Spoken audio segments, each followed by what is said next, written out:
Dig this. 나는 솔로 16기 돌싱 특집 113화 리뷰입니다. 솔로 나라에서 사랑을 찾고 있는 돌싱들. 이번 화는 미스테리 스릴러 추리가 시작되었습니다. 상철에게 영숙의 상황을 전해 듣게 된 정숙과 옥순이 숙소에 있는 영숙을 찾아가고 다시 오해를 풀며 화해를 하는 모습이 보여졌습니다. 영호와 현숙은 정자에 앉아서 따로 이야기를 나눴는데요. 슈퍼데이트권을 가지고 있는 영호는 현숙에게 데이트권을 쓰고 점심 약속을 하게 되었습니다.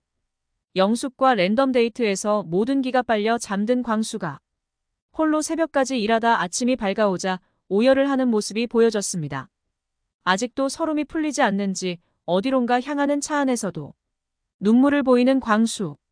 신앙심으로 마음을 추스리며 각성하는 것 같네요. 여자 숙소에서는 아침부터 기싸움이 팽팽합니다. 웃으며 오가는 대화 속에 뼈가 묵직하게 들어있네요. 영숙은 인터뷰에서 말했듯이 상철의 질투심을 자극하기 위해 상철이 보란듯이 영호에게 슈퍼데이트권을 신청했습니다. 우리의 상철은 이 상황을 인지한 듯 평정심을 찾아 헤매네요. 신앙심으로 각성한 광수가 영숙을 찾아가 사과하고 영숙은 도도한 태도를 잃지 않으며 사과해줘서 고맙다고 말합니다. 영숙의 마음이 풀린 걸 확인한 광수. 굳어져 있던 표정과 마음이 풀리며 허리에 붙인 파스까지 보여줍니다.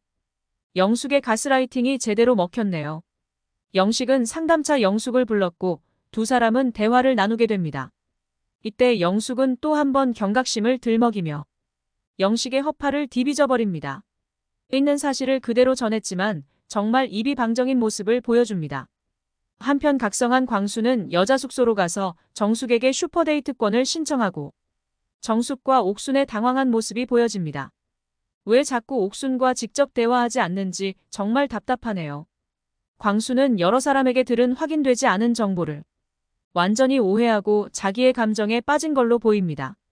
옥순에게 뒤통수를 맞았다고 착각하고 분노와 배신감에 눈이 멀어버린 것 같네요. 영자와 영수는 데이트를 나가게 됩니다. 차 안에서 나이컷을 넌지시 말해버리는 영수. 이때부터 영자의 표정이 굳어지기 시작합니다. 이번 기수는 남 이야기하는 걸 굉장히 좋아하는 것 같습니다.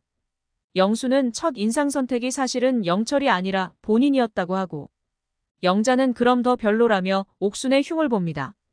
가만히 있는 옥순이 계속 솔로들의 입방정에 소환되는 모습이네요. 영수는 약오르는 철벽을 치기 시작합니다.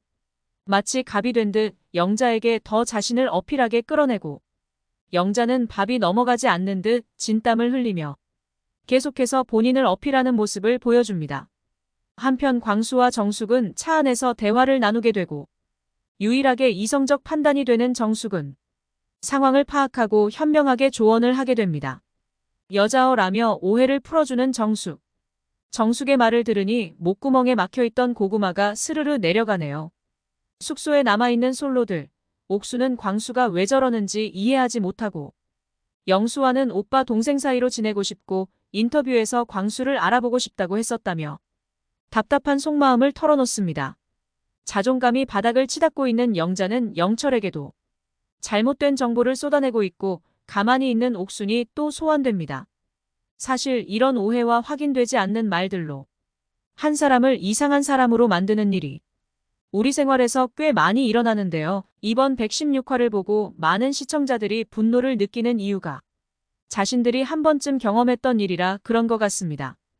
연예인들이 나오는 프로그램은 이미지를 생각하며 꾸며진 모습을 완성시켜 내보내는데 솔로들은 평소 일상과 생각이 그대로 비춰서 이런 적나라한 사회 이면까지 볼 수 있게 되었습니다. 정숙의 말을 듣고 또 한 번 각성한 광수는 남자 숙소에 있는 영철에게 자초지정을 묻기 시작합니다. 영철은 뭔가를 감지한 듯 날카로운 눈빛으로 광수의 이야기를 듣네요.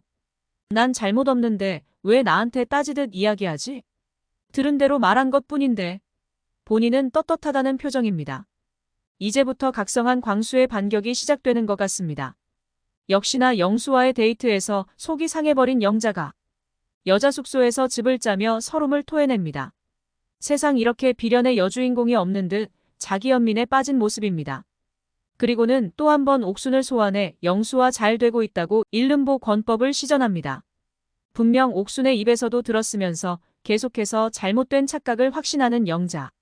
문제는 혼자만 착각하면 되는데 계속 이상한 정보를 흘리고 다닙니다. 이 상황을 모르는 옥순은 해맑게 등장하네요. 광수에게는 완전히 마음이 떠버린 옥순. 광수가 마음이 리셋되었다는 소식을 전하자 영숙의 동공에 지진이 일어나기 시작합니다. 뭔가 잘못 돌아가고 있다는 걸 감지한 영숙. 하지만 영숙은 또다시 뻔뻔하게 받아치네요. 옥순의 이야기를 듣고 나는 모르쇠 권법을 시전하는 영숙. 하지만 영자는 이 기회를 놓치지 않고 영숙을 몰아붙입니다. 영숙은 어떻게든 빠져나가려고 하지만 때마침 킹정숙이 등장합니다. 또 한 번 경각심을 들먹이며 광수와의 일을 순화해서 말하는 영숙. 하지만 광수에게 직접 모든 자초지정을 들은 킹정숙은 영숙의 허를 찌릅니다. 뱀처럼 빠져나가려는 영숙의 목덜미를 잡고 놓지 않는 모습에 또 한 번 목구멍에 막혀있던 고구마가 내려갑니다. 정숙은 지금까지 말이 와전되었고 본인 이야기는 본인에게 들으라며 제일 어른스러운 모습을 보여줍니다. 킹정숙에게 팩트 폭행을 당한 영숙의 안면이 심하게 흔들리네요. 모든 상황을 방송으로 보게 되니 출연자들도 느끼는 게 많을 것으로 보입니다. 다음 주는 남자들의 선택이 이어집니다. 각성에서 미쳐버린 광수는 분노의 숙청을 시전하려고 하네요. 이미 떠나버린 옥순의 마음을 듣고 자신을 반성하기보다는 남의 말에 흔들려 주변을 원망하는 모습으로 보여집니다. 아마 한 번에 큰 상처가 있는 돌싱들은 믿음과 신뢰의 배신에 대해 크게 받아들이는 것으로 보입니다. 마음의 여유가 없고 자신의 슬픔에 휘둘려 있는 모습이 대체적으로 많이 보이네요. 전후 상황을 알고 있는 시청자들도 이렇게 답답한데 단편적인 조각으로 혼란스러운 솔로들은 얼마나 답답할까요? 다음 주는 광수의 칼춤 속에도 사랑을 쟁취하며 오해를 풀어나갈 솔로들의 모습이 기대되네요. 사랑과 치정, 미스테리와 오해 속에 점점 사건의 진실이 드러나고 있는 솔로나라. 재미있게 보셨다면 구독과 좋아요 잊지 마세요. 그럼 다음 리뷰로 찾아오겠습니다.